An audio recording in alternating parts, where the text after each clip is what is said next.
Throughout time, many writers have seemingly predicted the way our society would evolve. They wrote books about how it would become more restrictive, be more controlled, essentially becoming a dictatorship disguised as a free world. The question remains, however, who exactly are these visionaries such as Orwell, and how did they acquire such knowledge? He was, by all accounts, an extremely nice guy. He worked for the BBC for quite a long time. He produced over, I think it was 125 shows for them. Interviewed some real top people, some really interesting people for that show, for his shows. Strangely, no record of his voice exists, even though he worked for the BBC for all that time. One of the reasons for that is because his throat was damaged in the Spanish Civil War. So his voice was slightly strange. What was he doing in the Spanish Civil War? A lot of very clever people got involved in the Spanish Civil War, which was, and can be proven to be, led by Freemasons. They were very proud of the fact that they were involved in that uprising. There are texts showing that they were pleased that they had got 5,000 people within the military. They actually stood there and said it and transcribed those details down. So we know that there is a secret society that was involved in revolutionary factions in Spain. George Orwell was one of the guys involved there. So involved that he got his throat shot. H.G. Wells was a man who was seriously into all the world of the esoteric secret societies. He got involved with Rosicrucians and all kinds of different things. Jules Verne, definitely a man who was involved. These are people that, as you rightly point out, were involved in the esoteric, involved in the secret societies, highly involved in politics. H.G. Wells was certainly, there's the man who coined the term New World Order. So they were definitely involved. H.G. Wells spent a lot of time in Russia with the communists, came back and gave a glowing report, some bad, some good, but mainly glowing. Spent time in America with the high-up politicians there, was deeply influential with the UN, the beginnings of the UN. In fact, a lot of people think that the UN was formed from his very own ideas, and that's actually, historical fact, that he was deeply involved with that. H.G. Wells, you mentioned, he was somebody, I would strongly recommend anybody watching to look into an organisation called the Coefficients. And that was it was a think tank, really, one of the first British think tanks, and he was a member of it for, I think, at least 7 years, 1902, 1909, this kind of period. Bertrand Russell was also in that group, Sir Edward Grey. It was a real think tank of the British elite at that time, yeah? And it was brought together by Sidney and Beatrice Webb, who were socialists. So it was bilateral, you see.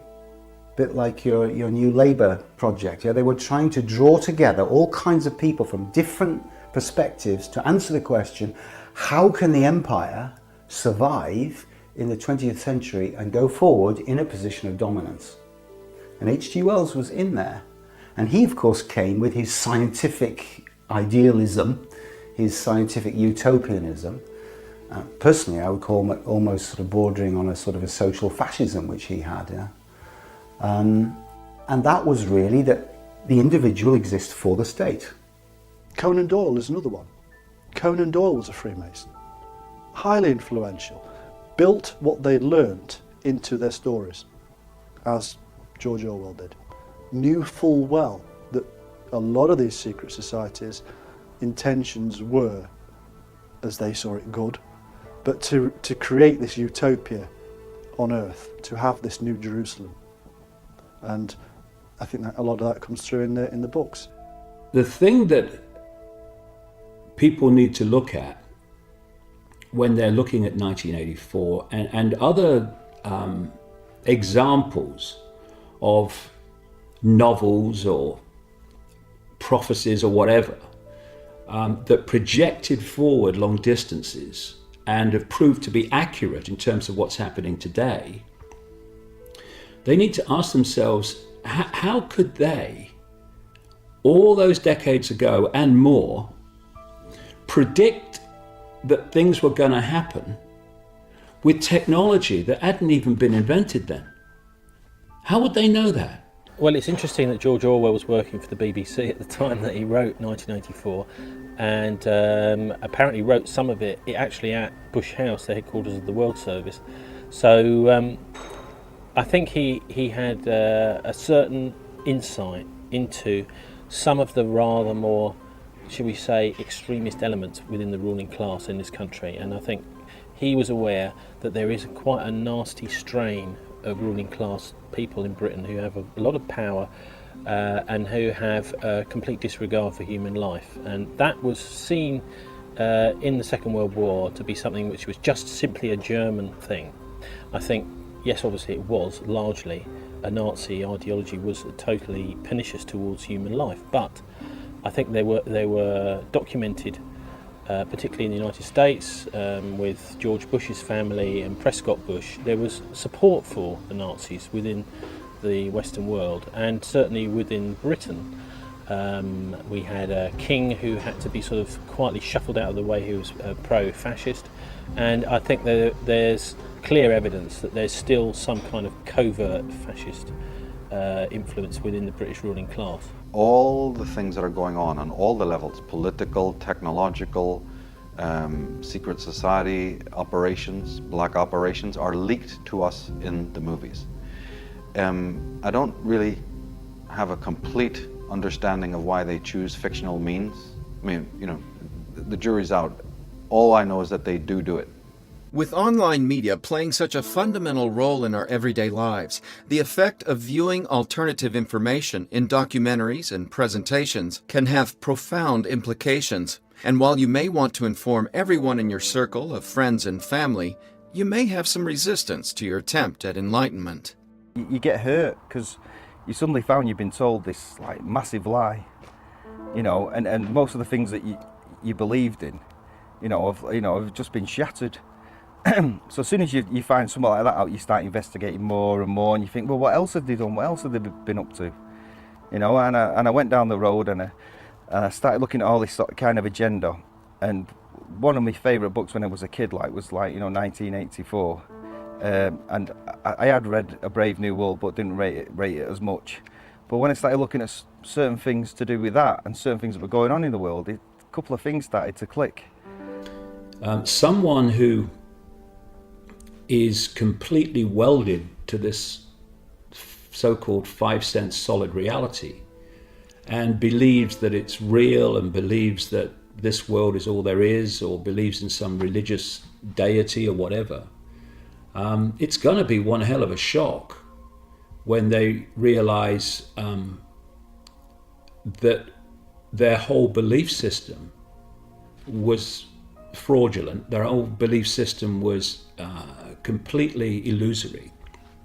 And it's basically like sitting in a room and other people in the room, in the little room, are telling you that this is all there is nothing else, or the something else beyond the room is some religious deity. And you get brought up in that room, your whole experience and knowledge and everything comes from that room. And then someone comes along and takes the lid off. Have a look at that, darling. I mean, it's going to blow your mind, isn't it? I think the first reaction is incredulousness. Why, that can't be. You know, I didn't hear that on CNN or Fox. My parents didn't tell me about that. Nobody in school told me about that. But if you can get past that, and some people cannot, but if you can, then you start researching on your own, you suddenly find that the whole world and the history of the world is very different from what you've been taught. I say that in my work I'm always emphasizing that light both conceals as much as it reveals. And I'm kind of shocked that people haven't noticed this simple dynamic. Light conceals as much as reveals. Could it be then that the Illuminati are using light because, for the same reason as a policeman, when he shines light in your face, he's blinding you? That light has this principle to also blind you? In the United States, after all, we've put people in prison for conspiracy. And yet, when we talk about a conspiracy at the corporate or government level, they tend to poo-poo it and say, well, there can't be any such thing. What hogwash. So who is running the show, you might ask? Well, that's the tricky part. This new world order is centuries in the making, and just when you think you've identified the bad guy, he's hung out to dry in an attempt to maintain face, as the agenda is all that matters, and no one is more important than the agenda. This is a team game, and the team serves the agenda, no matter what. It's like a global spider's web. The center of the spider, or the spider in the center of the web, is in Europe. It's on operational level. It's in places like London and Rome and Paris and Germany.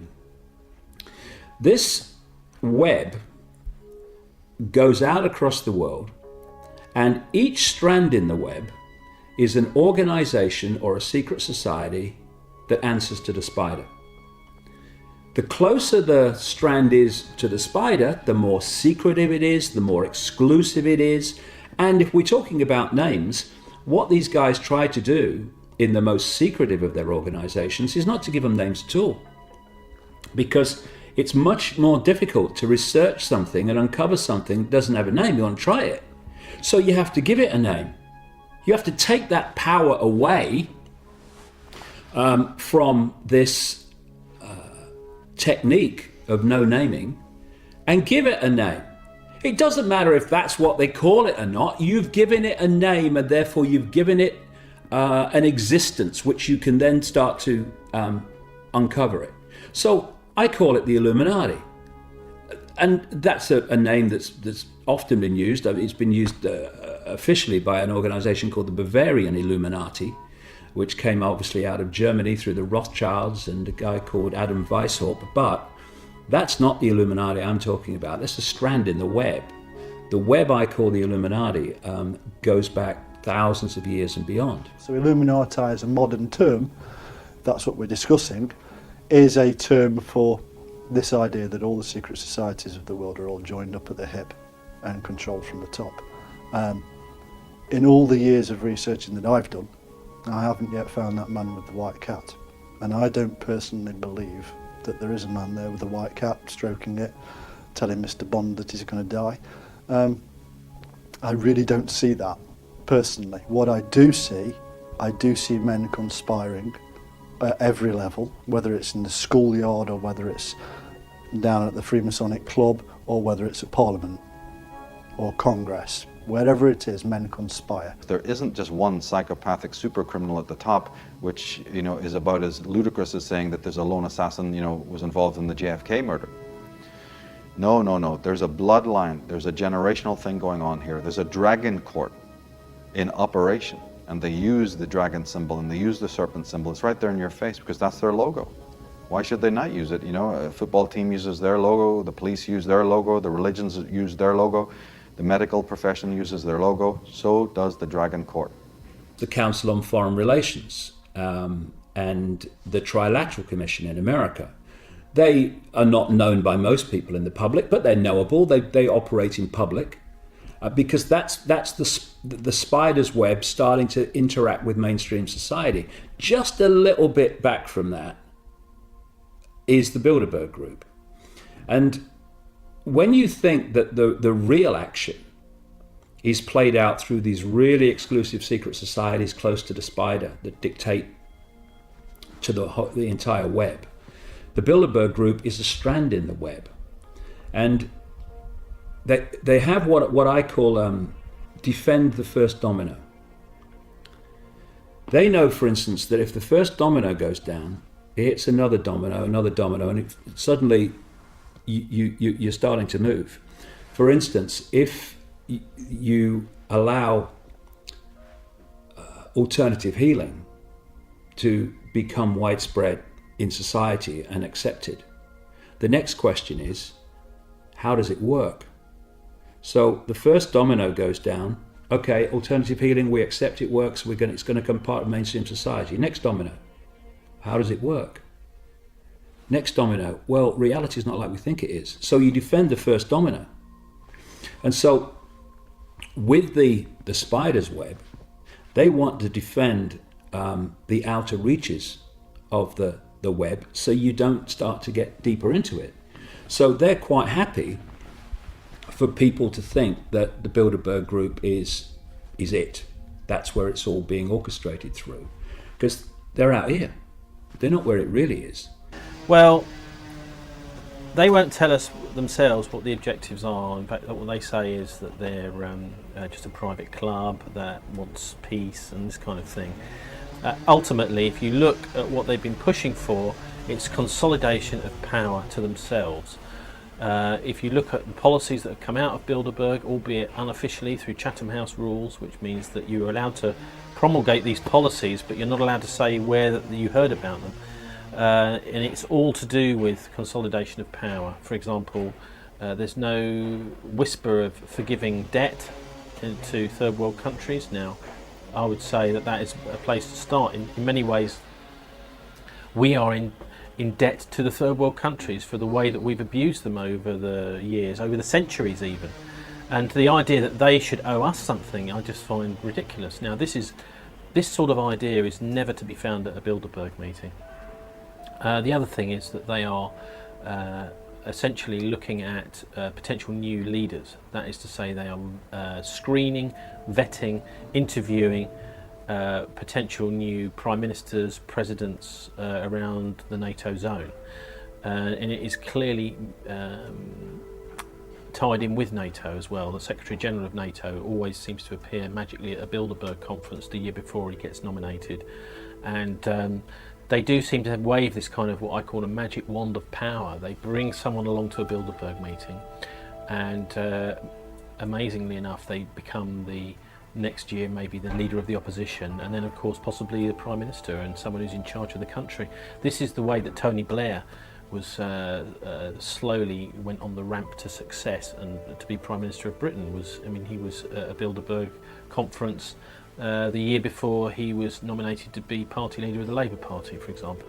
I noticed that this year at the Bilderbergers event, the top guy of Google is going to be there.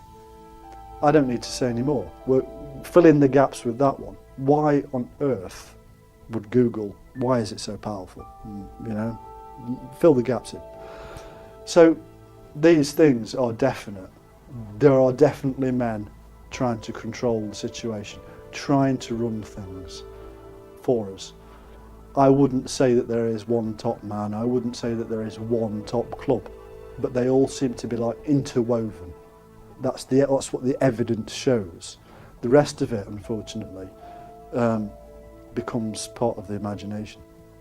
The trouble with Freemasonry is it's very difficult to actually pin it down, because nobody within Freemasonry will confirm or deny any allegations that are made about it. Now, this "we will not confirm or deny" approach, I think, is always, to any journalist, should immediately raise suspicions. If someone will not confirm or deny anything, then there better be a very good reason why they won't, because the job of journalists and the job of all organisations should be to tell the truth. Now, as soon as someone is not confirming or denying anything, then what they're doing is they are imposing what would normally be something to do with private privacy on a public body. So we're often told that Bilderberg is a private meeting. The only trouble is that the people at that private meeting are almost all, if not every single one of them, is a public figure with a great deal of public responsibility. So what they're trying to do is dress up these supranational pressure groups and very powerful organisations that formulate policy and saying it's just a private meeting. Well, it's just poppycock. Well, if one makes a study of Freemasonry, you find it's just rife with all kinds of symbolism that involves Illuminati symbolism, Knights Templars, Egyptian, Greek. So they have a distinct historic worldview. The problem with Freemasonry is that it has a large outer circle and a small inner circle. Now, the outer circle does lots of good things. Here in the United States, they have burn centers and hospitals for children, and they're very civic-minded, and that's all well and good. The inner core may have a deeper agenda.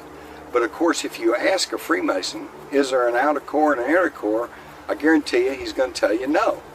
because he's either a member of the outer core, in which case he truly does not know there is this inner core elite, or he's a member of the inner core elite and has taken a blood oath not to reveal that. So it's the secrecy of this that causes a lot of people a problem. You know, ever since the days of John Dee, Queen Elizabeth's, you've probably heard of him, right? Queen Elizabeth's astrologer. We know that the elite in this country have worked with deeply esoteric principles, whether it be the military intelligence services or the Freemasonic circles. There's esoteric knowledge behind a very great deal of what they do. I hear so often people say, so-and-so is it. It's the Freemasons. It's the this, it's the that. It's not any of them exclusively. This analogy of the spider's web is crucial to understanding it. The spider at the center of the web, all the strands going out from the spider that are different organizations and secret societies.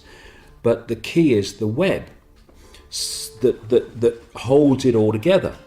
So if you go high enough, or using the same analogy, deep enough into the web, then the Knights of Malta are the Freemasons. The Freemasons are the Jesuits, because they're one unit working together under different names.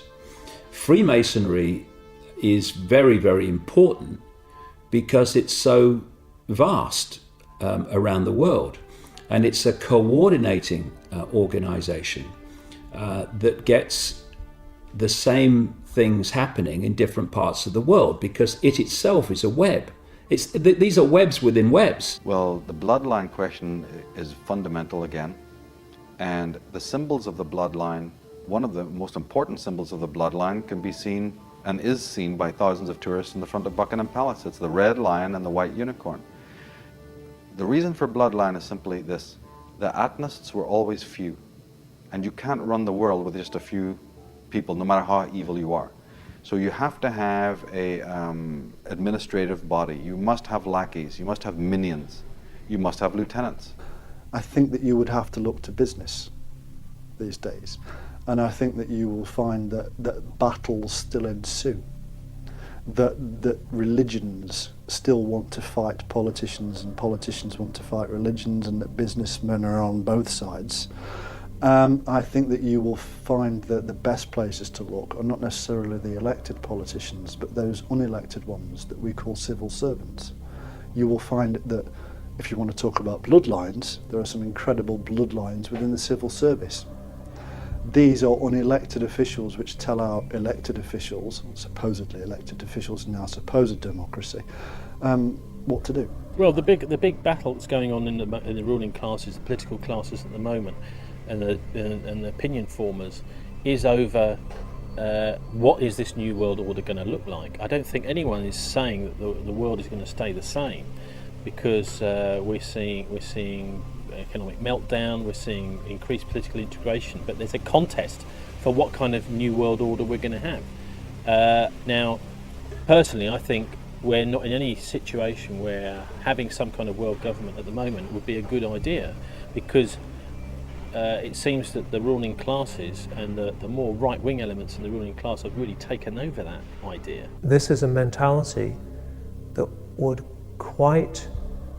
be quite ready to take down the whole planet in one battle between what would be perceived as good and evil. And that's clear in some of the mentality of Christian leaders like Tony Blair, who will quite happily bomb 10,000 people to save them for civilization, the project. And we see it in Afghanistan, where the pursuit of the Taliban, well, there's a whole village in the way, and unfortunately, it got bombed. But it's that kind of mentality on a larger scale. It's the same. It doesn't matter when you're playing the top game, whether it's 100 people in a wedding party in a village, whether it's a convoy of refugees in Bosnia. whether it's 100,000, whether it's 3,000 people in a skyscraper, even if they're your own people, there isn't your own people at that level. For me, I don't want to sit and go, you know, these are the guys. I mean, you can sit and you can say, well, look, yeah, it's the Rothschilds, it's the Rockefellers, right? It's the Carnegies, it's the Freemasons. Yes, it is. It's also IBM, it's Hewlett-Packard, it's Sun, it's the tech companies, it's Mobil, it's Exxon. What has happened is the New World Order now is also multinational companies that operate above governments. So when you look at who actually does, and what's a really good provable point, is who does the census for the US? It's IBM. And they also get to GPS your front door as a bonus, right? Who does the census for Australia? It's IBM. And who does the census for Communist China? It's IBM. So here you have a company that operates above government and uses people's details supposedly in countries that are meant to be in conflict. So there's the New World Order at play. You have this illusion that you have China and America actually conflicting and fighting, or, you know, like allies but not really allies, yet the same company's doing the census. Like, so who's really running the show? Though alternative media is on the increase, the mainstream networks and foundations have their own agenda, and they continue to tighten their grip around the unsuspecting public. Using icons of film and TV to subtly promote certain behaviors, you might think more people would be aware of the deception. But the New World Order is relentless in its endeavor, and the people are cleverly distracted like an audience in a hypnotist's sideshow. Often journalists are blamed for the content in the newspapers and on the broadcast and stuff which is broadcast too, and actually they are just pawns in some ways in this game, which increasingly is happening in the mainstream media, where big corporations are simply bought and sold on the open market for their political influence, and that's happening increasingly. I think there's a less and less trust from the British public in the press, and really that decay in the accountability of our media began probably in the early 1980s under Thatcher. If you don't agree with Fox News, right, you're out of the hive, right? So how can you not believe mainstream news, right? So the hive mind is always working. It's working in many programs all the time. So if you don't believe the war on terror, there's another program it's running, right? If you don't believe, taking vaccines is good for your children, well, there's another person that's not a drone or a worker bee that needs to be brought into the collective. So there's all these programs that are working to bring you into this order out of chaos world, right? And the function of it is that you have no function. That's the function. The function is that you cease to operate as an individual, and you do as you're told, because that's what the hive dictates. What the queen bee does or wants, the queen bee gets. And the queen bee too can also be replaced, because it doesn't matter about the queen, it matters about the hive and how the hive functions. I think that we have a world full of children, that it's about time that they started to work things out and stop listening to a lot of the junk that's fed to them. Because I don't think that the junk is necessarily being fed to them in the food, although it is, without doubt. I think a lot of the junk is coming through all the mediums, radio, TV, internet, newspapers, whatever medium. That's where the junk's really coming from. It is such a fundamental foundation of this whole conspiracy. Keep from people, by controlling education, by controlling the mainstream media, information, and by controlling mainstream science big time through funding, not least funding, you keep from the people the true, vast, infinite, all possibility nature of reality, and you tell them this is what it is, and they live their lives thinking constantly, can't be done, I can't do this, that's impossible. And it just keeps them in the pen. When it comes to the theme of mind control or even mass control, and it's mechanics, it's almost hard to find examples because it's all that. It's ubiquitous. Almost every word that's used, not only the portrayal of certain archetypes, animals, women, men, races, but even the use of certain talismanic words, and I'm including faster, bigger, better, greater, younger, healthier, all sorts of talismanic words, and I used to teach children this, to observe this, waking them up to the fact that these terms are being used a lot in the media. But again, seeking for examples, it's every second. It's not one example, it's multiple. There's a whole barrage of this, coming out of Hollywood, coming out of Madison Avenue. What's happening in the mainstream is that idea that I represent you, Jon Stewart represents you, X represents you, is a Pied Piper concept. Does he really represent you? Do you want such a person to represent you? And if you do, then is he not completely now in control of your allegiances and your affiliations, you see? And they can steer them in a very much Pied Piper way, wherever they want to go, sometimes this way, sometimes that way, like those cops you used to see at the corner or in the center of streets with the white armbands. This is the road they don't want you to go down, but this is the route they do want you to take. And so through this particular mechanism, and I do see it in shows very much like The Daily Show, and also in the more pernicious types like the Bill O'Reilly syndrome. But people need to become very observant of this. Glenn Beck, not that these people don't have important and brilliant things to say, and after all, they're journalists, they collate and summate, and it's good to poke fun, and be the court jester, but you're still in the court. You're still serving the boss. War on terror. Fear of, is he a terrorist? Is he a terrorist? Am I going to get blown up on the underground? You've got fear of your fellow human beings. This is a fear in the feeling realm. And then we've had imposed upon us a fear of our life system, support systems, fear of the environment. Can I trust this water? Is it fluoridated? Can I trust this food? Is it irradiated? That's a fear of life, the life systems, yeah? But that fear is based, for example, like global warming, the whole debate about climate change and global warming, on our thoughts. What do we understand the truth to be? Well, the question of fear is very important. In fact, it might even be fundamental, because as Frank Herbert, the author, said, fear is the mind killer.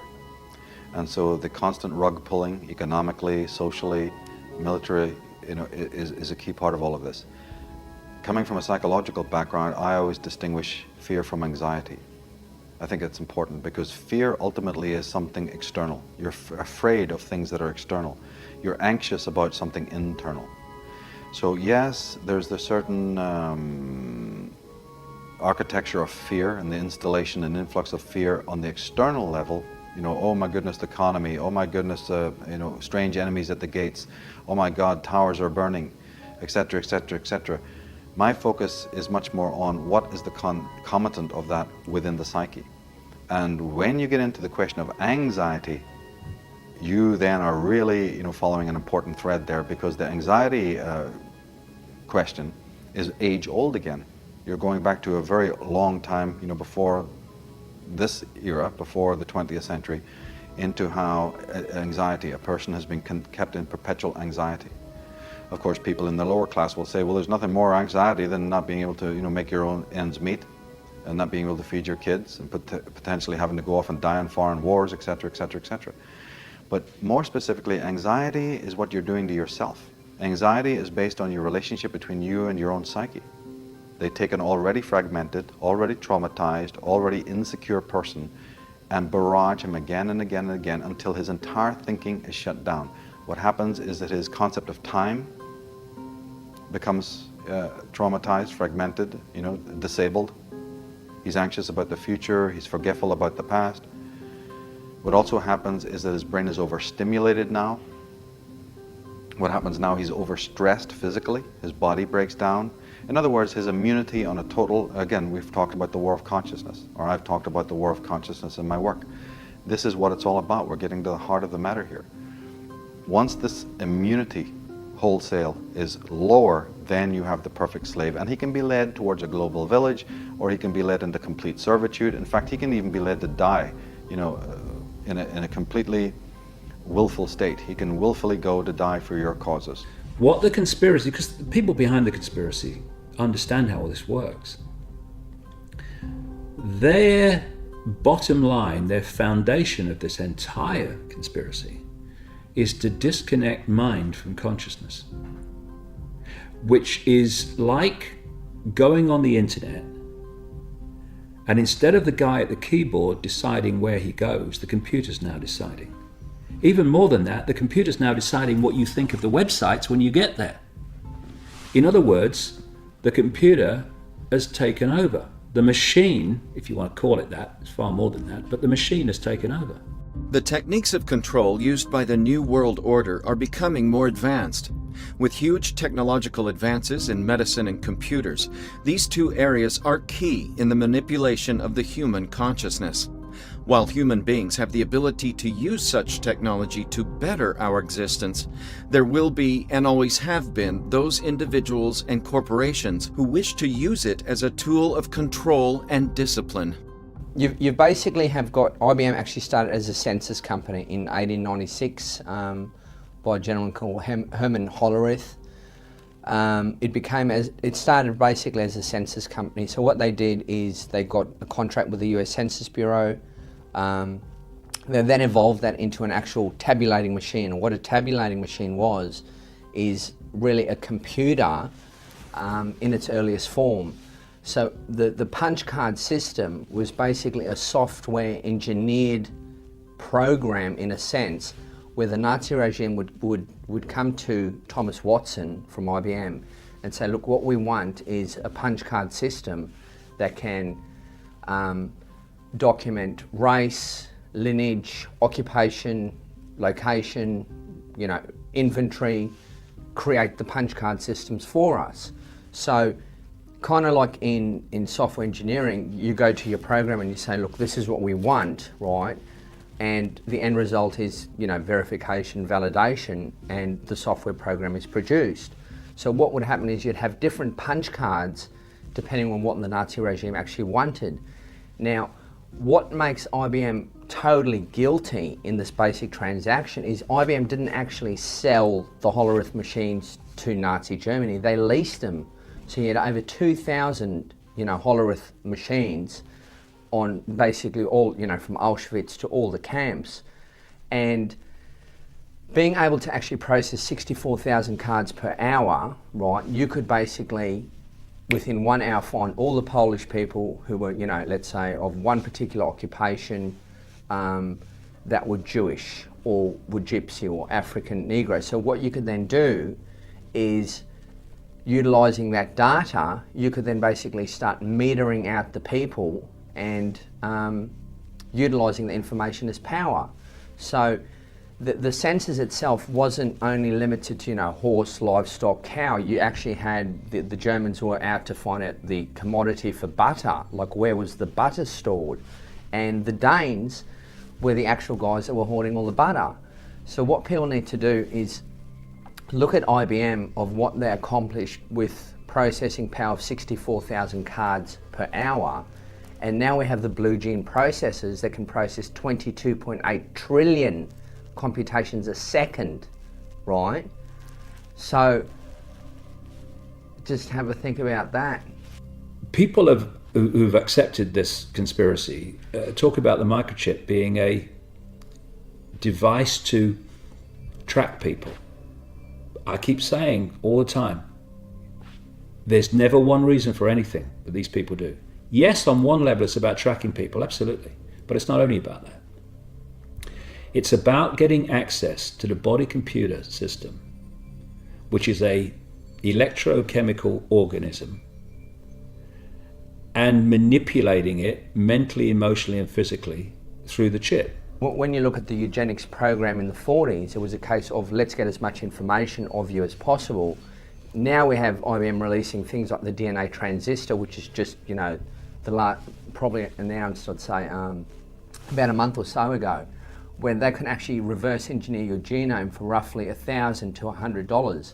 So once you biometrically harvest everyone, you're right, and you've got your iris scan, your retina scan, your gait, your odor scan, your odor biometrics, etc. Right, from there on, what do they want? They want more. So they want your heart rhythm scan, they want your brain scan, they want you. So it goes from external biometrics to internal biometrics, and then eventually the holy grail is your genome, right? So once they've got the genome, IBM has then gone on record that we can actually now tailor vaccines to your genome. When you start going down that way of thinking, that is going down an Orwellian nightmare. That is going down to become Hitler's wet dream. Hitler, armed with this technology, he started to put in, how can we track individuals? How can we track things? He wanted to have systems to put barcodes, if you like, or numbers on each individual item. Why? Well, there's a lot of spectacles, a lot of objects that were discovered and found when they started eradicating people. Started off by identifying them. Once you've identified them, you can segregate them. Once you segregate them, they can only go into shops at certain times of day. You can only buy certain products. You can only smoke in certain areas. You move down that to a certain degree, you start moving things up, and over time, as these things become acceptable, we've lifted up. Eventually to the fact of, would you mind just leaving we know you've had a long journey, would you just mind leaving your clothes on the peg, and remember the number on your peg later on, and go and have a nice shower. Nobody would have thought anything different.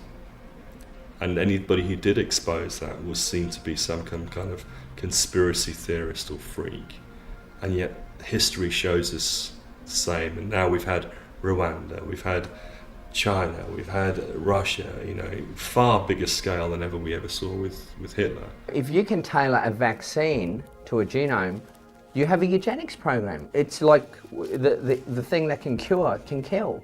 So the question is, why is IBM doing this? And history has played itself out, and it's playing itself out again. And the motives have not changed. It is exactly the same motives. And I guess the purpose of the research is to showcase when IBM actually went to market to get the DNA, from people, they hid behind National Geographic. So it wasn't IBM that went into market. They went, let's find out where your lineage comes from. Let's find out where the African tribes are. Are you African? Are you South American? And what it was a cloak and dagger military operation to get people to hand over your DNA. This is your DNA we're talking about. And you're going to trust it with documented Nazi war criminals?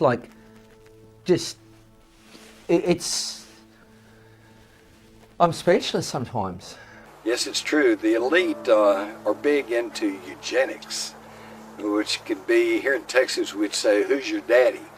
Okay? And they have the idea, this was all started by aristocrats and people who thought that the ruling classes somehow had more brain power and somehow were more capable of running the world than just the other commoners.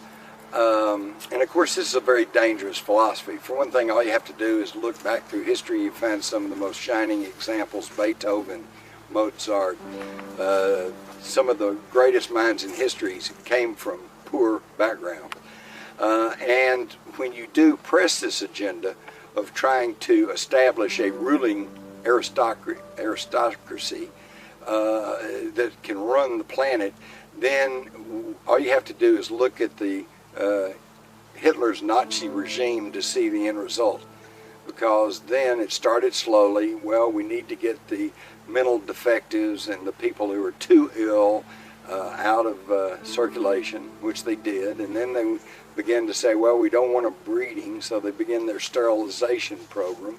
And finally they said, well, we just got to get rid of the real riffraff, so they started their euthanasia program, and pretty soon they were marching people into the ovens at the concentration camps. This is what comes of that type of thinking. People like George Orwell were talking basically about barcoded people. Other people who've talked about this in novels or said, in statements to various people that this is what's coming, because they know. They have, over the decades, predicted technology or predicted changes in society that required technology, like the microchip, that no one even thought of in the mainstream then. For me, when I actually saw VeriChip going into market and testing the waters in regards to, the human microchip, what I actually did is I sat back and I saw, like, here's a company that's actually going to market with a human implantable microchip.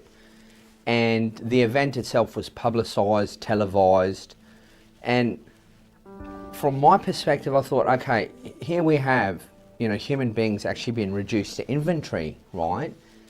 And what's going to happen? So I gauged the feedback. I thought, the church is going to revolt.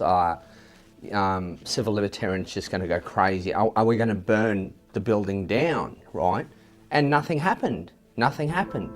So that's how the movement was born. It was a case of not something that I really wanted to do. It was just something that had to be done because the structures or the people that we think are looking after us realistically aren't. Because when you look at constitutional lawyers, you look at the church system, you look at civil libertarians, and there's few of them around the world.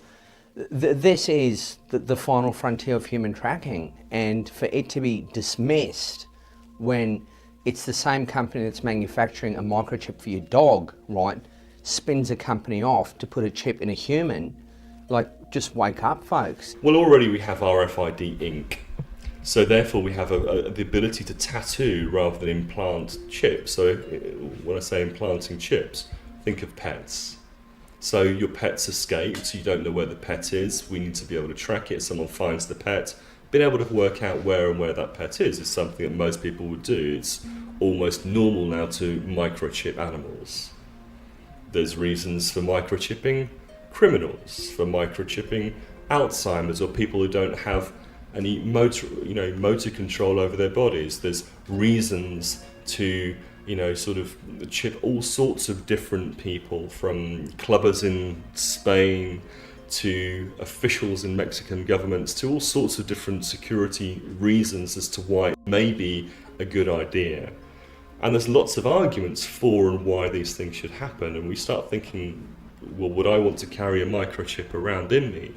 A few years ago, the Hollywood documentarist Aaron Russo was approached by Nicholas Rockefeller, one of the Rockefeller family, and told, you really do good work. You're ready to make good documentaries. Why don't you work for us and help us shape the future of mankind?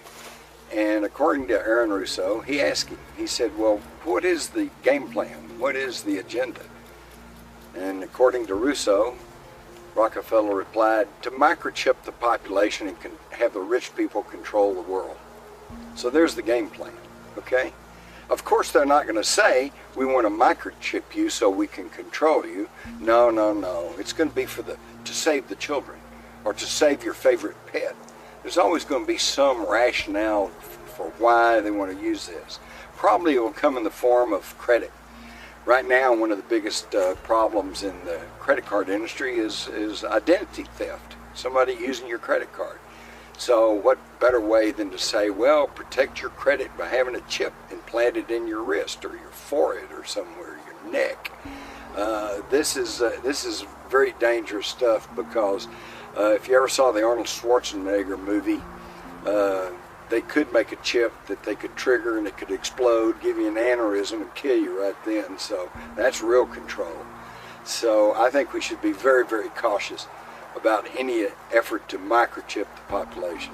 The long-term goal is to tag you, is to make you electronically aware, so that way you are meshed into a network. So when you actually look at the word online, online actually means to be under the direct control or connected to a mainframe. So the semantics, the science of semantics, they tell us what the word means.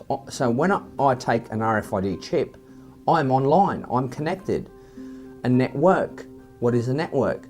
I'm worked into the net. What is a net? A net is something that catches you or ensnares you. What is the web? World Wide Web. What is a web? It catches, it ensnares. Without nanotechnology and microchips, they could not build their total central global control system of every man, woman and child on the planet. So it appears when it's necessary. In Internet Protocol version 4, which is the current web that we have, you had a 32-bit address, which means you have so many IPs, and we're basically running out of them, right? So they've created something that's called Internet Protocol version 6. Now, what that will do is that will allow for every single product, right, on the face of this earth, including going to grains of sand even and specks of dust, is possible to actually be RFID/EPC tagged. So if we're sitting at this table, that particular bottle would have its own web page, right? That would have its own web page, the table would have its own web page, and I could query that particular product, how it arrived here, who is drinking it in proximity to me, because I might have other RFID products. So what you're doing is you're building this meshed world, this Internet of Things, where any object is communicating with any person at any time. But the thing is, who is it communicating to? And the thing that it's communicating to, who are these people? It's Sun Microsystems and it's IBM. And what will they do with this data? So that's what we're saying is, yep, there will always be a benefit approach. The Genome Project, cure cancer, cure Alzheimer's. It'll always cure. I haven't seen any cures. You never will see any cures, because that's the lie. It's the benefit approach. The question now is, what are we going to do about it? What can we do about it? There have always been those who wish to control mankind, and they see themselves as illuminated to some degree. But this right to control, to dictate, is not something that should be forced upon us. We have the right to free speech, to protest, to stand up and say, we won't take this. There are many who are waiting for a revolution, waiting for the people to riot, to fight back on a physical level. And these people appear to be the very individuals who control us in the first place. If riots take place and the people take this fight to the government, then expect a lot of casualties and little support from those still inside the proverbial box. Many believe this revolution will take a different form, and the fight will be won in other arenas. We all know this. We all know what's happening. The trick is to get that awareness from deeper levels of self into the conscious mind. Because of course, the human consciousness, it's like an iceberg. I mean, only a fraction of our consciousness is conscious awareness, like me talking to you now. We carry fantastic amounts of information, understandings, awareness at deeper levels of self. And it's bringing it to the conscious mind that is the key. Because this conspiracy overwhelmingly is subliminal manipulation. I believe, you see, that the so-called Dark Brotherhood, the Illuminati and so forth and so on, are not as much a problem as the members of our own community, so-called, who can't get into focus, who continually are fighting, who continually trying to separate and fragment and accuse and debunk and all of these kinds of things. I think we have to clean up our own house first, before we can even take on the common enemy. The common enemy knows this, so they continually perpetuate the agent provocateur, fifth columnist agenda to make sure that we can't get our bows and arrows together, and we can't even find, it's like the Three Stooges running around here. One of the cul-de-sacs of conspiracy research is you get so focused on the twigs, you can't see the forest. It doesn't matter if they're called the Illuminati or Aunt Ethel's teapot. It doesn't matter. What matters is that they exist and what they're trying to do and how they are manipulating us to make it happen.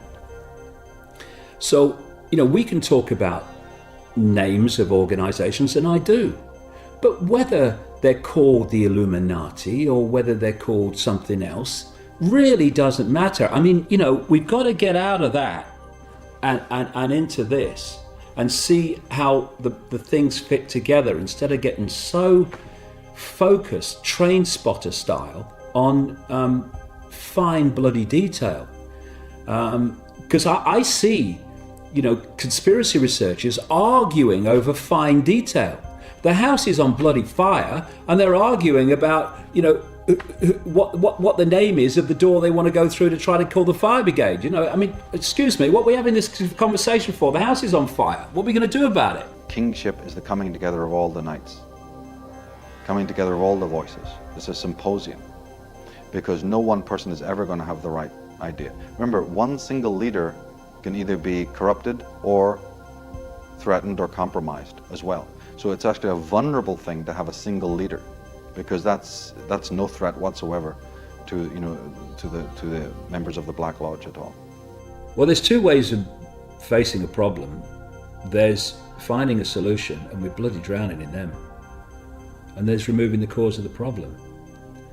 There are many levels to the cause of the problem, but the fundamental one is most people are not conscious. They're in mind. They're in body-computer reality. So becoming conscious is vital, because everything comes from that. People say, what do I do? What do I do? Well, become conscious and you'll know what to do. Firstly, you have to recognise that it's happening. Secondly, you have to then protect the innocents from it. And by that I mean your children around you and those people around you that you love and care for. That's the first place to start, with your children.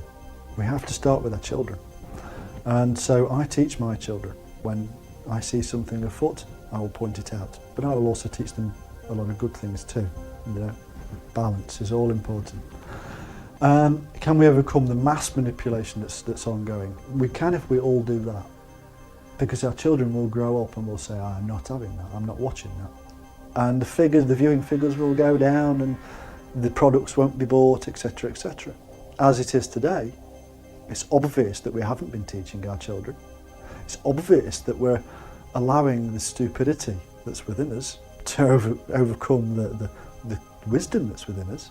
In a way, the idea of inevitability I find particularly difficult, because it disempowers people. If something's inevitable, then there's nothing you can do about it. I actually think it's beholden on every single person to do something about this, to do something about the future for their children, to fight for the hard-won civilization that we've got here in Britain, which is still a reasonably good civilization, a standard of living compared to other parts of the world. The solution for our movement is you need to have preventative legislation put into place for microchipping, right? It is a lot harder to overturn legislation than it is if it's not there. So that is the first goal, because